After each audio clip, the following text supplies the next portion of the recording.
You don't quit training when it gets hard.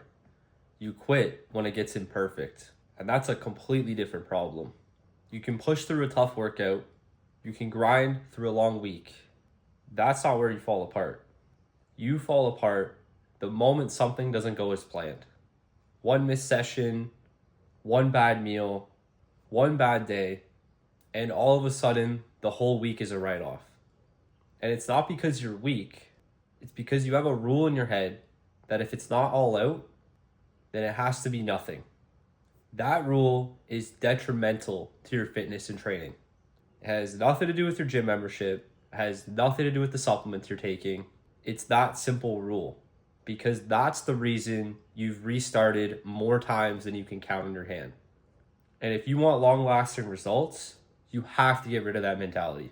This is what's not talked about often enough when it comes to people who actually get results and for people who actually stay consistent long-term.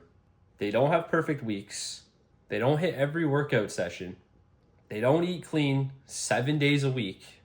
They don't have this crazy superhuman ability to be perfect all the time. They just don't blow the whole thing up when something doesn't go their way or something doesn't go as they expected to. And that's the biggest difference right there.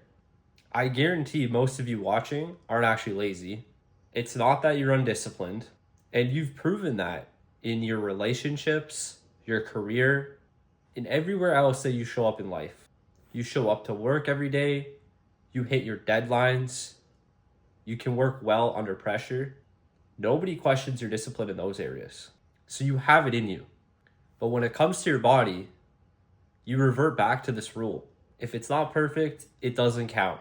You think, if you can't do all 4 sessions, why do I even bother doing 2? You ate badly on Saturday, so you think the whole week is a wash. I might as well just keep doing that the rest of the week. That rule is what's destroying you. That rule has destroyed more progress than any program has. More than any busy schedule, more than any lack of motivation. It's cost you more than everything else combined. And the funny part is, you think this is a strength. You think having high standards is what makes you disciplined. But it's not discipline. All or nothing sounds disciplined. It sounds like a high standard. It sounds like something a serious, well-performing person would do. You can hear yourself saying, I'm all in or I'm all out. And that feels like serious commitment. But it's not discipline. It's self-sabotage with a good reputation. Think about it for a second. Every time you say, I'm going all in, you're just setting up the crash that comes after. You're actually building the opposite of consistency. You're building a cycle. 2 weeks on, 3 weeks off. 1 month, you're super locked in. 2 months, not at all.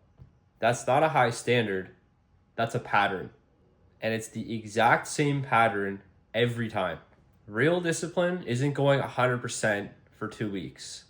It's realistically probably going 80% for 2 years straight. It's when you show up on those days where you don't feel like going and it wasn't your best performance, and accepting that, because 80% of effort done consistently will always beat 100% of effort done in bursts.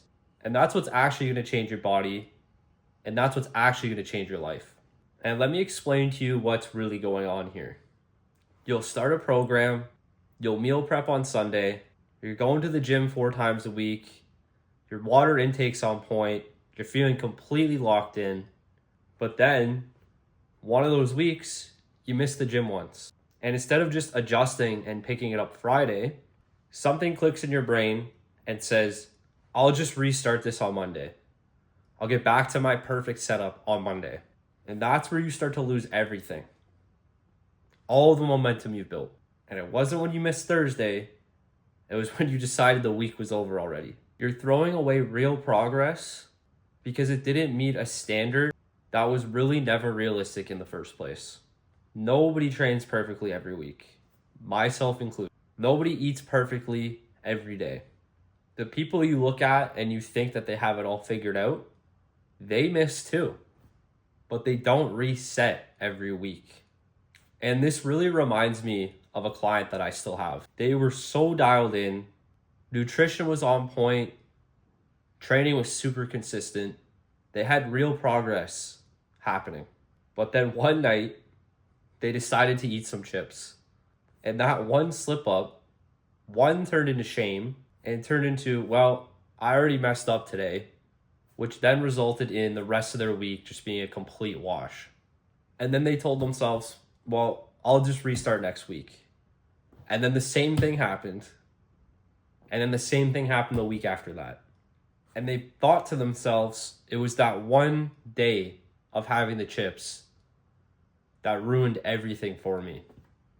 But the reality is, they should have just accepted, yeah, I had some chips tonight, and I'm going to get back on the train tomorrow. And that's exactly what you should do. I see this all the time. It's never the slip that kills progress. It's how you respond to that slip. It's the decisions you make after that really matter. And James Clear said it best. Missing once is an accident. Missing twice is the start of a new habit. The strongest, most consistent people you know, they miss too. And the only thing that separates them from you is what they do after that miss. That's it. And I want you to think about your fitness journey or the season of fitness that you're in right now. Just like a season in sports, teams usually don't win a championship by going undefeated. They lose games. They have bad quarters. They have weeks where nothing's clicking. The game plan completely falls apart and their opponent just obliterates them. But they don't forfeit the season after that one loss. Or at least not good teams. That would be insane. Because everyone watching would say, well, what are you doing? You have 12 more games in the season. Why are you giving up so easily? And that's exactly what you do with your training. You lose one game, you have one bad week, and then you pack in the rest of the season. You act like one loss erased everything you've built. You're not the 72 Dolphins. You're not going to go through this season of fitness without some sort of setback. The reality is, you think you need a perfect week to make progress, and it's just not the truth. You think one bad meal or one missed session or one day off means you're back to zero. You think it's either a win or a loss, and there's no in between. But you're not back to zero. You're not even close to zero. You're probably at like 70%. The math just simply doesn't line up in favor of perfection. It just works in favor of actually showing up. So stop chasing perfect weeks and start stacking good enough weeks. 3 sessions instead of 4, good enough. Hit your protein goals but not your calories, good enough. Got to the gym but had to cut it short, that's still good enough. The best version of you doesn't need a perfect week. They need 80% weeks. And if you stack enough of those, you won't even recognize yourself in 6 months. And all of this is really talking to my older self. And I still struggle with this. The gym is my entire life. So I feel like I have to be all out when I do it. But I still have weeks where my training didn't go as planned. Maybe I have to cut a session short, or life things get in the way and I have to take a rest day. Or maybe I'm so beat up from training that I'm just not performing like I was 2 to 3 weeks prior. And there's times where I think, okay, maybe I should just take like the rest of the week off. Things are stressful right now. I could use the break because I'm not doing it at the level I want to. But that voice in my head is lying. The difference now is it's not that I don't hear it. I just don't listen to it. I just show up the next day. And it's not because I'm super motivated. It's because I know what happens when I don't. I've lived that cycle and I know exactly what happens. It always goes to the exact same place. And when you do fall off and you do listen to that voice, you call yourself lazy. You say you can't stay consistent. You think something's wrong with you because you keep falling off. You look at everyone else in the gym who have been going for years and you think they have something you don't have. But the truth is, you're not lazy. Nothing's wrong with you. They don't have this special character trait about them that you don't have. You just have this rule that anything less than perfect isn't worth doing. And that rule guarantees you will quit every single time. It's not a motivation problem. It's not a discipline problem. It's literally a standard problem.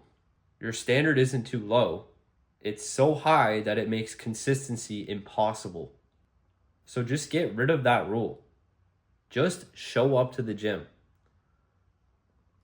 I don't even care how you perform. I don't even care what the structure of the workouts are. Show up tired, show up hungry, show up imperfect, show up on the days where you don't really think you have it in you, and stop telling yourself that it didn't count. Because a bad workout will be no workout any day of the week.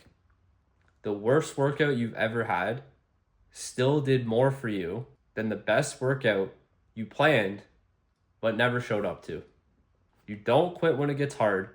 You quit when it gets imperfect and messy. And that's been the problem this whole time. All or nothing was never a high standard. It was a trap. And it kept you average. And it wasn't because you weren't capable. It's because it wouldn't allow you to be consistent. You don't need a perfect season. You need to stop forfeiting the game after the first loss.